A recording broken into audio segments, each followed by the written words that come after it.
Nah, luar biasa ya. Nanti kita juga akan cek ya, apakah benar di Al-Quran ada tertulis yang namanya Zulkarnain, ya.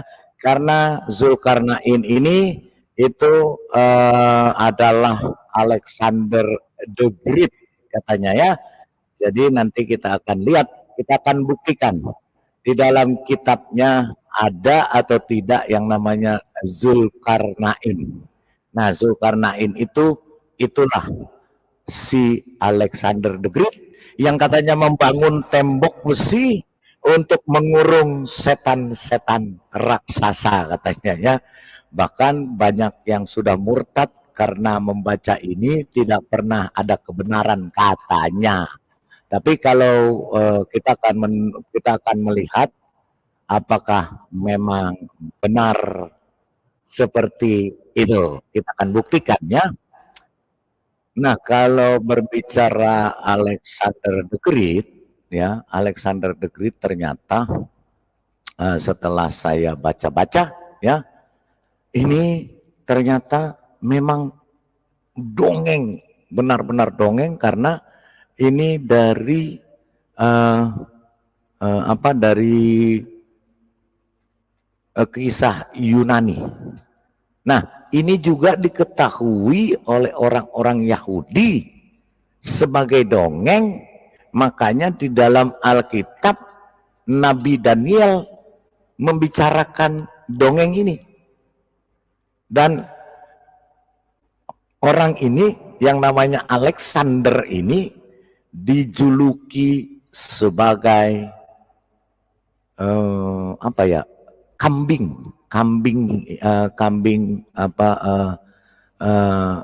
setan ya katanya, kambing setan atau apa ya. Kita akan baca dari Daniel. Kita akan baca kisahnya di dalam Daniel. Tapi Daniel bukan berbicara tentang Alexander the Great, tapi berbicara tentang kambing ya, kambing setan ya katanya ya. Tapi kita lihat dulu ya. Waalaikumsalam. Waalaikumsalam. Shalom alaikum Yeshua Hamashiach. Oke ya. Kita akan baca. Di Daniel 8 ayat 3 sampai 8. Ya. Jadi di sini bukan kambing ya, domba jantan katanya ya. Terus ada kambing jantan. Ya, kambing jantan ini katanya terlihat keganasannya. Ya. Tapi lebih baik kita baca dulu ya. Di dalam Daniel 8 ayat 3 sampai 8. Ini berhubungan dengan ini. Tapi bukan berarti Alkitab di Daniel ini menceritakan tentang Alexander the Great ya, tetapi ini dipadankan katanya ya.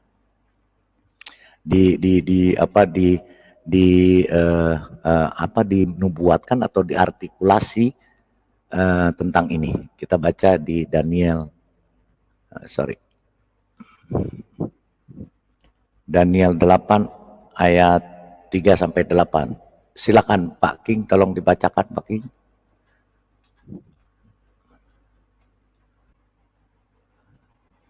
Oh, Pak Kingnya lagi mungkin itu ya, lagi ada. Daniel 8 ya? Ya, Daniel 8 ayat 3. Ayat 3 sampai 8. Sampai 8, betul Pak. Baik, saya bacakan Pak Lidara. Ya. Ayat 3. Aku mengangkat mukaku dan melihat. Tampak seekor domba jantan berdiri di depan sungai itu. Tanduknya 2 dan kedua tanduk itu tinggi. Tetapi yang satu lebih tinggi dari yang lain. Dan yang tinggi itu tumbuh terakhir. 4. Aku melihat domba jantan itu menanduk ke barat, ke utara, dan ke selatan. Dan tidak ada seekor binatang pun yang tahan menghadapi dia. Dan tidak ada yang dapat membebaskan dari kuasanya. Ia berbuat sekehendak hatinya dan membesarkan diri. 5. Tetapi sementara aku memperhatikannya, tampak seekor kambing jantan datang dari sebelah barat, yang melintasi seluruh bumi tanpa menginjak tanah. Dan kambing jantan itu mempunyai satu tanduk yang aneh di antara kedua matanya. 6. Ia datang pada domba jantan yang dua tanduknya dan yang kulihat berdiri di depan sungai itu. Lalu menyeberangnya dengan keganasan yang hebat, lalu menyerangnya dengan keganasan yang hebat. 7. Aku melihatnya mendekati domba jantan itu. Ia menggeram, lalu ditanduknya domba jantan itu, dipatahkannya kedua tanduknya, dan domba jantan itu tidak berdaya untuk tahan menghadapi dia. Dihempaskannya dia ke bumi, diinjak-injaknya, dan tidak ada yang melepaskan domba jantan itu dari kuasanya. 8. Kambing jantan itu sangat membesarkan dirinya. Tetapi ketika ia sampai pada puncak kuasanya, patahlah tanduk yang besar itu. Lalu pada tempatnya tumbuh 4 tanduk yang aneh, sejajar dengan keempat mata angin yang dari langit. Demikian firman Tuhan. Haleluya. Haleluya. Di sini ketika aku mengangkat ini penglihatan Daniel, ya, penglihatan Daniel tentang seekor domba jantan. Domba jantan ini menggambarkan Yerusalem. Karena apa? Karena menurut penglihatan Daniel nanti akan ada kambing jantan yang akan datang dan menjajah Yerusalem dan akan memporak-porandakan Yerusalem, yaitu kambing jantan dengan satu tanduk di tengah-tengah matanya. Dan kambing jantan ini menggambarkan setan, atau kalau di seberang sono Dajjal. Ya, makanya diceritakan di sini domba jantan ini dipatahkan tanduknya. Karena tanduknya satu tinggi, satu rendah. Ya. Kemudian domba jantan tidak berdaya. Tetapi sementara itu di ayat 5, kambing jantan datang dari barat, melintasi seluruh bumi. Karena memang yang dilihat ini adalah penglihatan Daniel ketika si penguasa atau penjelajah bumi ini akan datang. Ya. Kemudian domba jantan itu mengeram, lalu ditanduknya kambing jantan ini datang, lalu ditanduknya domba jantan itu dan dipatahkan kedua tanduknya, artinya dilemahkan, artinya di bawah kekuasaannya. Dan domba jantan tidak berdaya untuk tahan menghadapinya. Dan kambing jantan ayat 8 sangat membesarkan dirinya, sombong. Tetapi ketika ia sampai pada puncak kuasanya, patah tanduk yang besar itu. Lalu pada tempat tumbuh 4 tanduk yang aneh, sejajar dengan keempat mata angin yang dari langit. Kita tahu sejarah Yerusalem ketika dijajah selama 450 tahun oleh Kekaisaran apa? Kekaisaran Saladin. Oleh Sultan Saladin, ya, dari Arab, 450 tahun. Gereja-gereja dijadikan masjid Makanya sampai sekarang ada namanya kaum Arab yang ada di Palestina. Karena apa? Itulah mereka datang dan mereka membesarkan dirinya ke 4 penjuru mata angin dan berteriak-teriak, menyombongkan diri dengan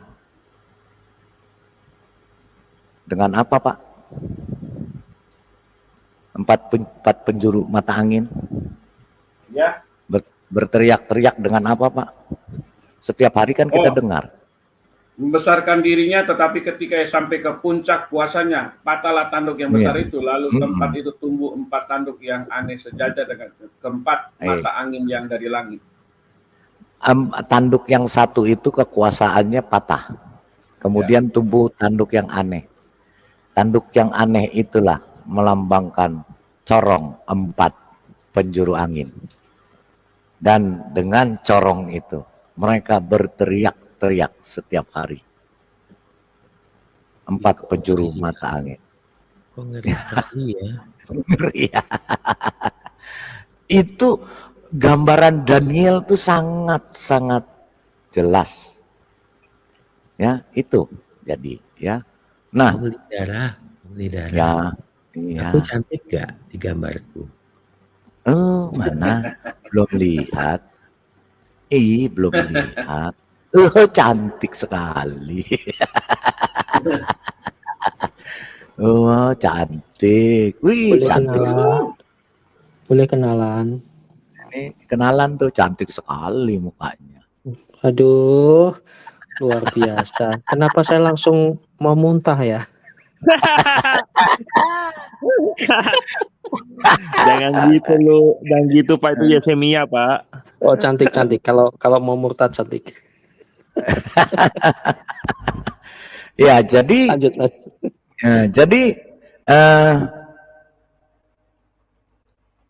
Kita masuk ke Alexander the Great ya. Alexander the Great ini dipercaya ya.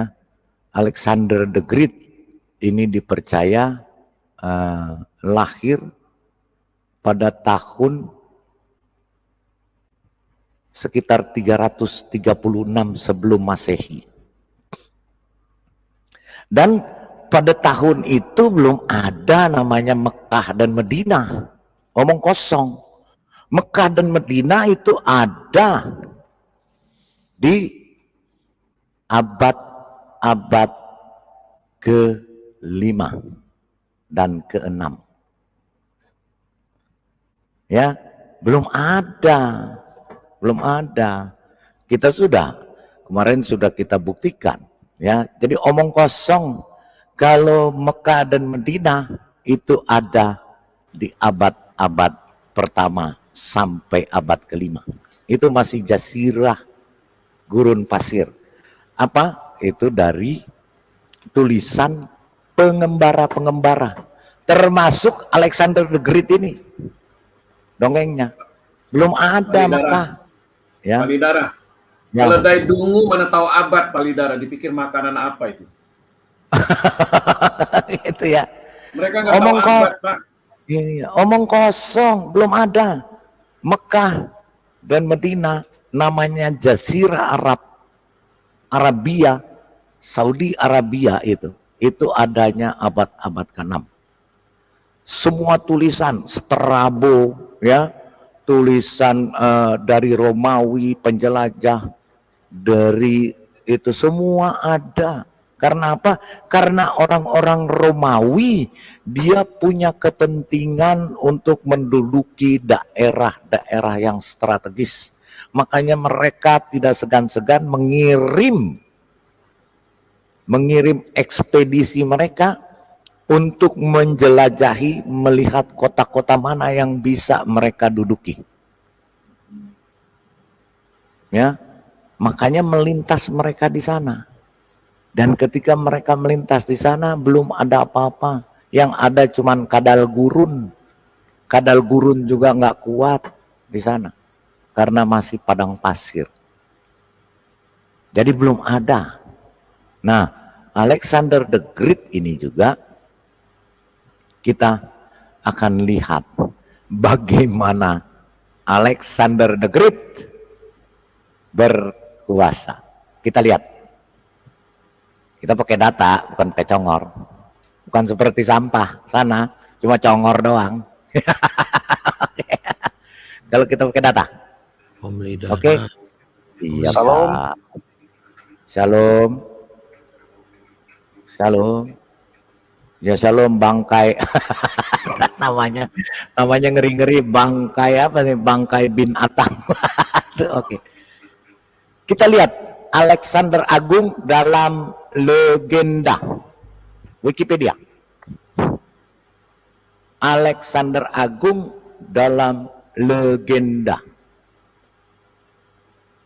Sekali lagi, legenda. Omong kosong. Dongeng.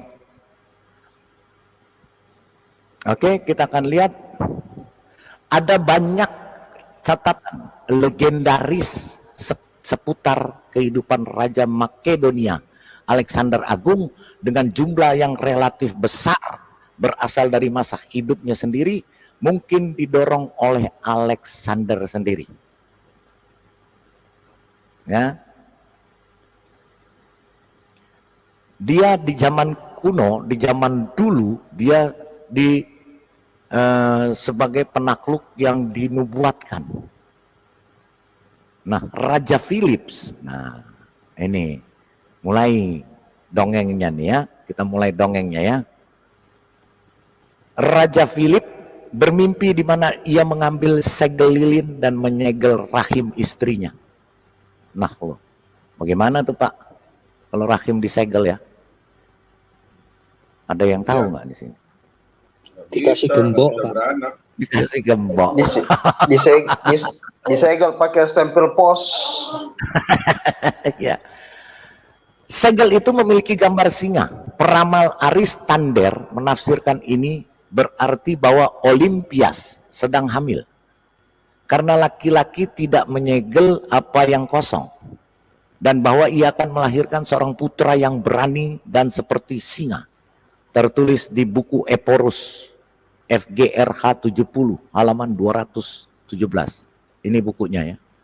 Setelah Filipus merebut Potidaya pada tahun 356 sebelum Masehi, ia menerima kabar bahwa kudanya baru saja menang di pertandingan Olimpiade dan bahwa Parmenion telah mengalahkan orang-orang Illyria.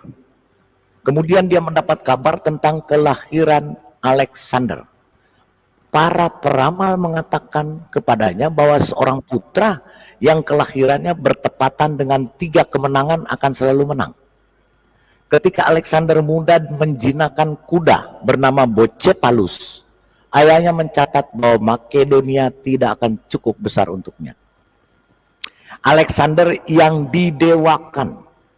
Jadi Alexander ini dia memang dijadikan dewa karena kehebatannya katanya. Pada tahun 336 sebelum Masehi, Filipus mengirim Parmenion dengan pasukan 10.000 orang sebagai garda depan pasukan untuk membebaskan orang-orang Yunani yang tinggal di pantai barat Anatolia dari kekuasaan Persia. Kembali lagi, Anatolia adalah bagian dari Turki pada waktu itu. Jadi memang legenda-legenda, dongeng-dongeng omong kosong ini punya kaitan. Ya. Ya, orang-orang Yunani yang tinggal di pantai barat Anatolia dari kekuasaan Persia. Orang-orang Eresus di Pulau Lesbos mendirikan sebuah altar untuk Zeus Filipi namanya. Namanya Zeus Filipi. Alexander sendiri adalah model untuk gambar Apollo pada koin yang dikeluarkan oleh ayahnya. Ketika Alexander pergi ke Mesir, ia diberi gelar Fir'aun, yang termasuk julukan Son of Ra atau anak dewa matahari. Personifikasi Mesir matahari. Sebuah cerita menceritakan bahwa suatu malam Raja Philip telah menemukan seekor ular besar di tempat tidur di samping istrinya yang sedang tidur. Olimpias berasal dari Epirus dan mungkin telah mempraktikkan kultus misteri yang melibatkan penanganan ular. Ular itu dikatakan sebagai Zeus Amon yang menyamar.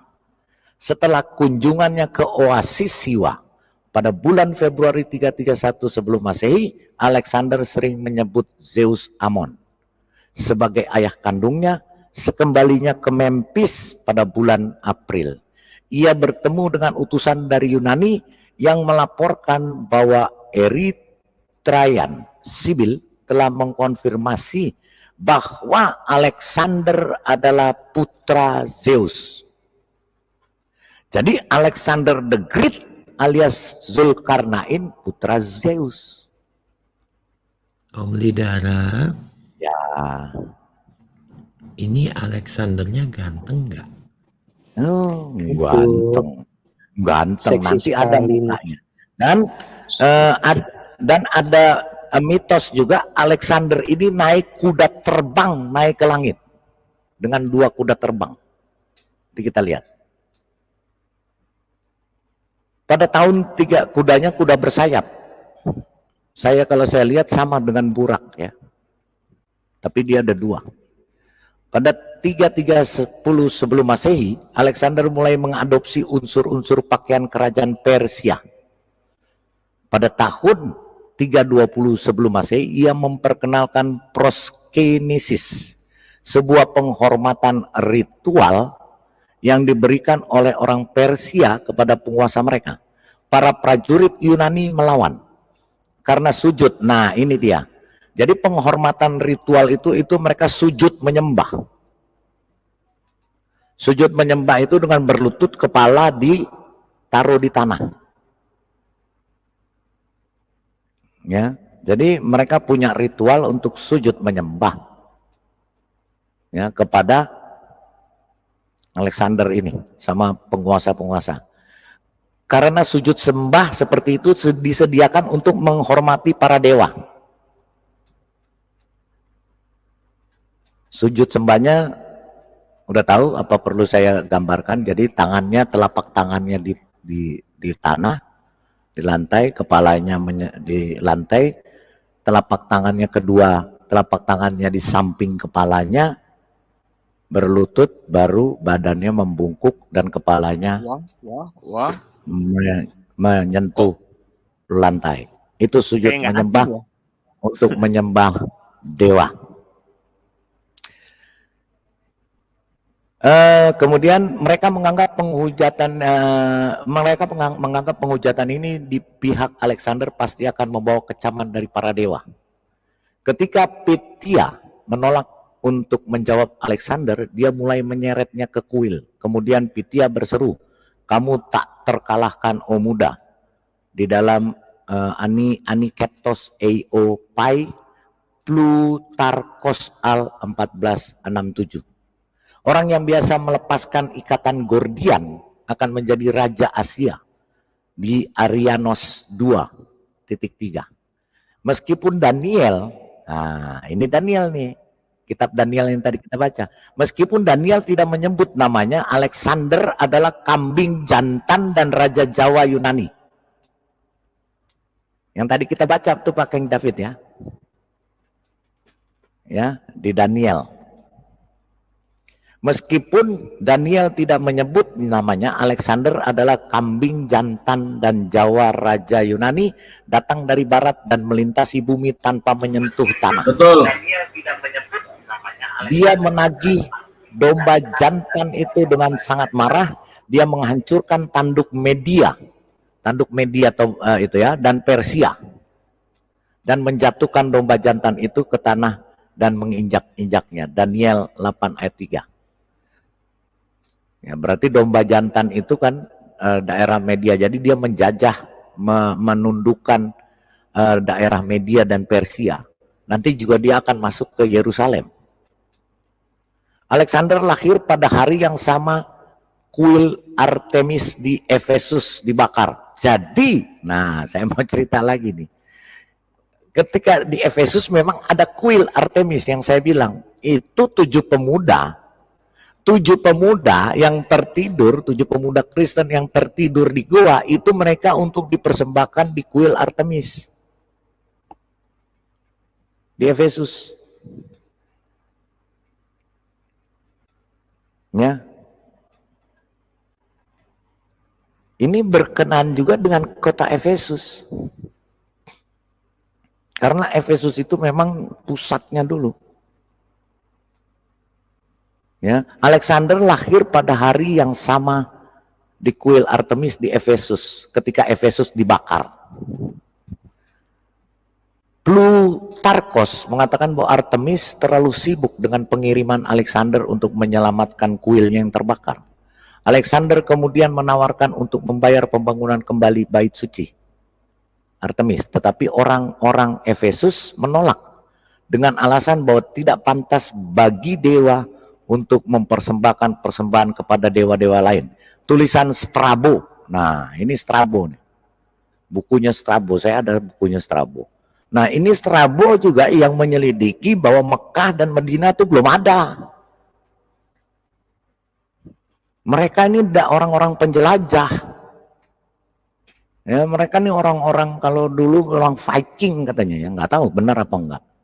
Yang pakai tanduk-tanduk 2 itu. Itu mereka menjelajah ke seluruh daerah untuk menaklukkan. Apelles melukis Alexander memegang petir Zeus, dekrit Ligalonia, sehingga kita hendaknya melewati hari di mana Raja Antiochus dilahirkan. Kekhidmatan kepada setiap orang yang berpartisipasi dalam festival akan diberikan jumlah setara dengan yang diberikan untuk pengorbanan dan prosesi untuk Alexander. Persembahan tanduk keledai Skythia di Delphi. Ya, Claudius Alianus dalam karakteristik hewan menulis bahwa mereka mengatakan bahwa di Skythia ada keledai bertanduk dan tanduk mereka menahan air dari sungai Styx. Nah, ini kan omong kosong semua, dongeng. Legenda Yahudi. Jadi Alexander ini juga ada di legenda Yahudi, di legenda Arab sendiri, di legenda Persia, ada ini semua. Legenda Yahudi. Josephus dalam bukunya Antiquities of the Jews menyebutkan bahwa Alexander mengunjungi Yerusalem dan memberi hormat kepada imam besar, mengatakan bahwa ia telah melihatnya dalam mimpinya di Makedonia. Talmud juga memiliki banyak legenda yang berkaitan dengan Alexander. Makanya kalau yang suka baca Talmud, nah dia berarti suka dongeng, suka omong kosong. Misalnya disebutkan bahwa orang Samaria bersekongkol untuk menghancurkan bait suci, tetapi Alexander bersujud di kaki imam besar Simon yang adil.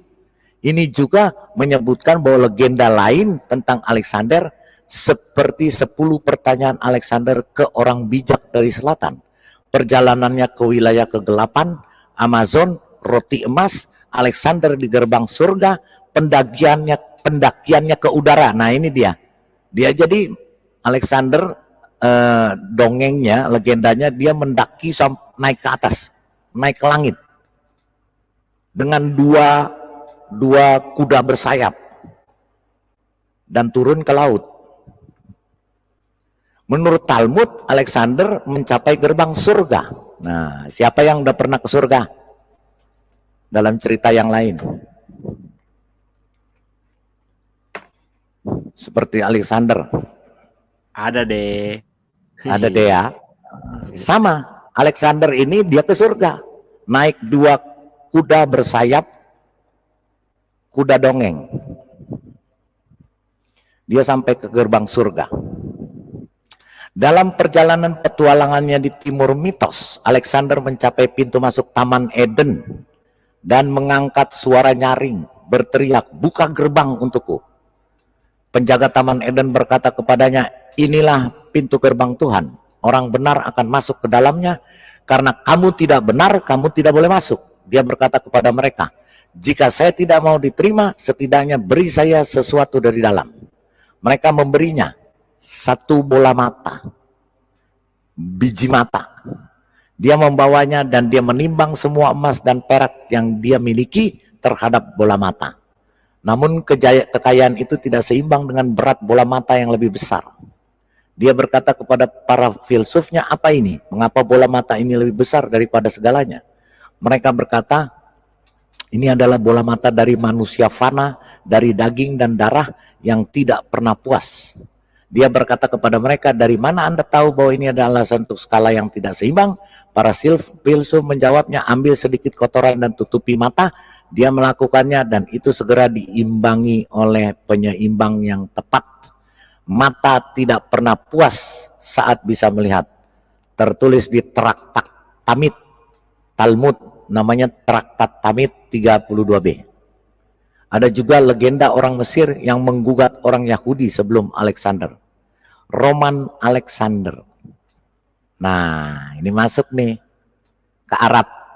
Ini dongeng Arab. Pada abad-abad pertama setelah kematian Alexander, mungkin di Alexandria sejumlah materi yang lebih legendaris digabungkan menjadi sebuah teks yang dikenal sebagai Roman Alexander, yang kemudian secara keliru dianggap berasal dari sejarawan Kalisthenes, dan karena itu dikenal sebagai pseudo Kalisthenes. Nah, ini Iskandar nih.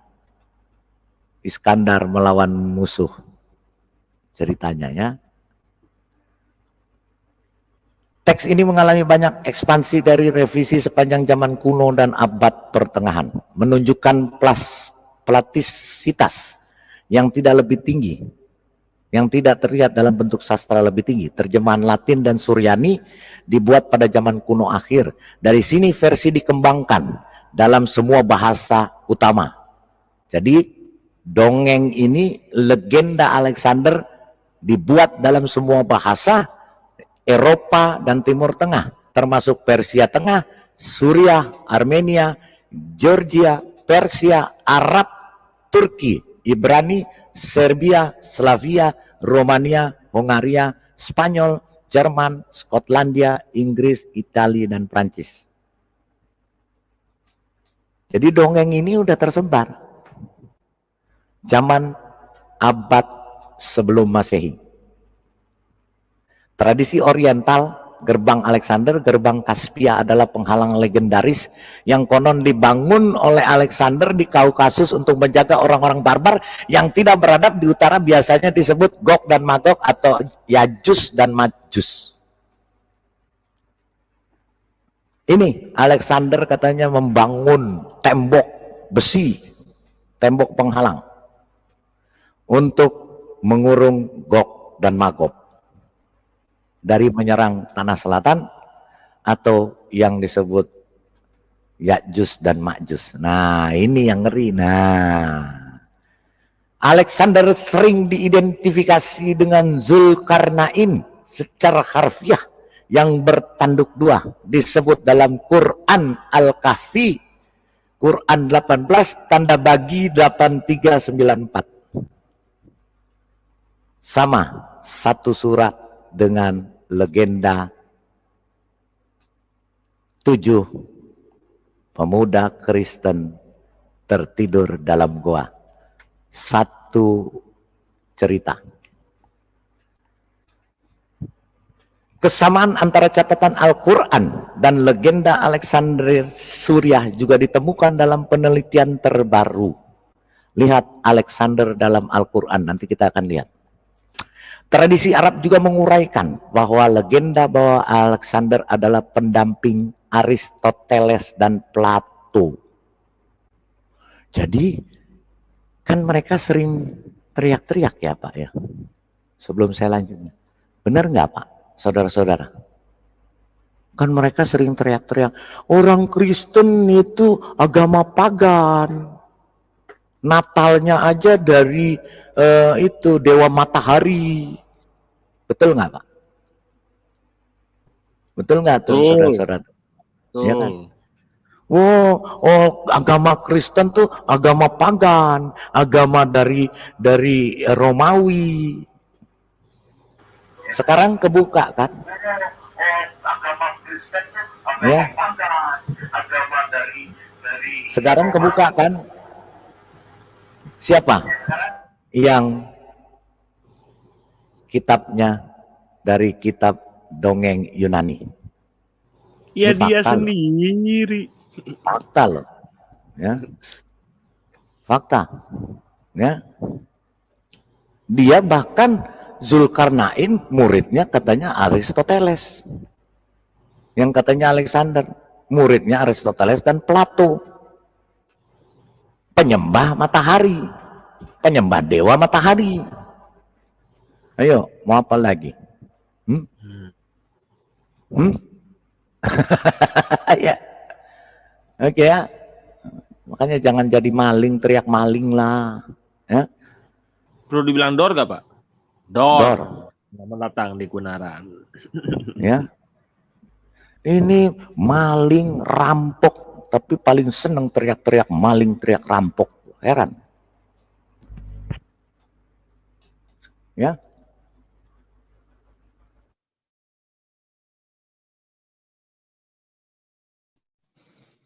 Paling seneng banget rampok tuh teriak-teriak maling, padahal dia rampok lebih ganas daripada maling.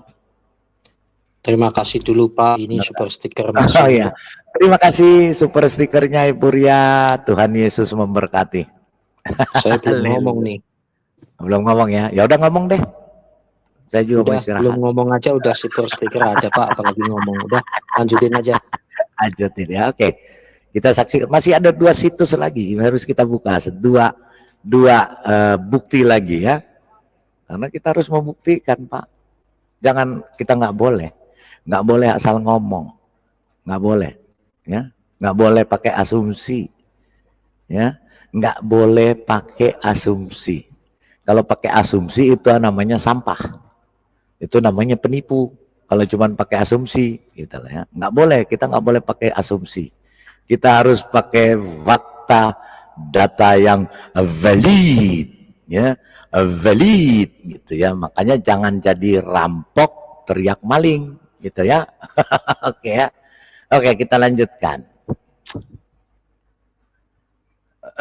Catatan Persia tentang legenda Alexander yang dikenal sebagai Iskandar Nama menggabungkan materi pseudo Kalisthenes dan Syria tentang Alexander. Beberapa diantaranya ditemukan dalam apa? Dalam apa tuh, Lemerian? Dalam Al-Quran. Bukan dalam Alkitab kan? Bukan Pak. Dalam Al-Quran dengan gagasan Persia Sasania tentang Alexander Agung. Ore. Ya. Jadi dongeng ini penuh di dalam sini dengan gagasan Persia Sasania tentang Alexander Agung. Ini adalah hasil yang ironis mengingat permusuhan Persia Zoroaster terhadap musuh nasional yang menyelesaikan kekaisaran Achaemenid, tetapi juga secara langsung bertanggung jawab atas dominasi Persia selama berabad-abad oleh penguasa asing Helenistik. Namun ia kadang-kadang tidak digambarkan sebagai seorang pejuang dan penakluk, tetapi sebagai pencari kebenaran yang akhirnya menemukan abi hayat, air kehidupan. Sumber-sumber Persia tentang legenda Alexander menyusun silsilah mitos untuknya, di mana ibundanya adalah selir Darius II, menjadikannya saudara tiri Raja Achaemenia terakhir, Darius III, pada abad ke-12. Penulis penting seperti Nezami Ganzavi menjadikan subjek puisi epik mereka bernama Roman dan Legenda Suriah juga merupakan sumber insiden dari Shahnameh karya Ferdowsi dalam Shahnameh epik Persia. Putra sulung Kaibaman Dara terbunuh dalam pertempuran dengan Alexander Agung, yaitu Dara Darab diidentifikasi sebagai Darius III, dan yang kemudian menjadikan Bahman tokoh abad keempat sebelum Masehi. Dalam tradisi lain, Alexander adalah putra Darab dan istrinya Nahid yang digambarkan sebagai putri Filfus dari Rum, yaitu Filipus orang Yunani. Lihat Filipus II dari Makedonia. Versi Mongolia juga masih ada. Bahasa Melayu, versi Melayu Hikayat Iskandar Zulkarnain ditulis tentang Alexander Agung sebagai Zulkarnain dan nenek moyang beberapa keluarga kerajaan Asia Tenggara ditelusuri dari Iskandar Zulkarnain melalui Raja Rajendra Chola, Raja Surat, Raja Chola dalam sejarah Melayu seperti kerajaan Minangkabau Sumatera. Dongeng, omong kosong. Alexander Agung diklaim sebagai nenek moyang penguasa Hunza. Dar, selamat datang dalam kebenaran. Ya. Iskandar Zulkarnain. Tradisi Barat, puisi epik berdasarkan romansa Alexander. Alexandrius, bahasa Latin, bahasa Jerman, Perancis, Spanyol, Norse Islandia kuno, Skotlandia, Latin, ya, seorang legendaris Gergia, perempuan, dan Alexander. Alexander ini juga doyan perempuan, ya. Menurut roman Alexander Yunani, Ratu Thalestris dari Amazon membawa 300 wanita ke Alexander Agung berharap untuk membiarkan ras anak-anak sekuat dan secerdas dia. Ya, ini semua ya ada ceritanya. Ah, ini yang saya bilang. Ini Alexander naik kuda. Ah, ini kudanya. Sama enggak sama yang di sebelah kudanya? Itu kayak buruk, Pak. Iya. Iya, sama. Centaurus, gabungan Centaurus sama Siran. Sama. Sangat sama. Ini Alexander naik ke surga. Tahu nggak dia bawa apa di tangannya kiri kanan? Tusuk sate. Itu tusuk sate, benar Pak, sate. Kita baca nanti. Tuh, tadi ada. Dia bawa tusuk sate. Naik kendaraan burak.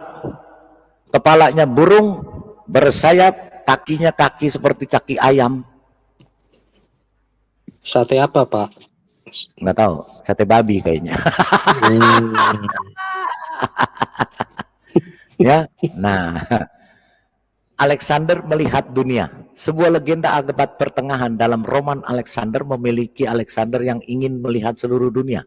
Pertama turun ke dalam laut dalam semacam lonceng selam, kemudian ingin melihat pemandangan dari atas. Untuk melakukan ini, ia memanfaatkan dua burung besar, yaitu griffin dalam versi lain. Namanya griffin. Namanya griffin. Griffin tuh kayak elang, Pak, modelnya, Pak. Nggak tahu lah. Namanya griffin, ya. Oke, kita lanjut. Ini belum yang ke lain, ya. Lebih panjang lagi cerita. Dengan tempat duduk untuknya di antara mereka. Jadi dia duduk di antara kedua burung ini, dua binatang ini. Untuk memujuk, nah ini dia. Untuk membujuk mereka agar terus terbang lebih tinggi, ia meletakkan daging di atas dua tusuk sate yang dia pegang di atas kepala mereka. Seperti gambar ini, supaya dia mau terbang, jadi dibohongin dengan sate. Daging. Jadi burung ini nguber sate itu terus di tangannya, kan makin naik. Oh, nggak dapat. Itu kan mereka. Jadi kayak cerita anjing, Pak. Kayak cerita anjing.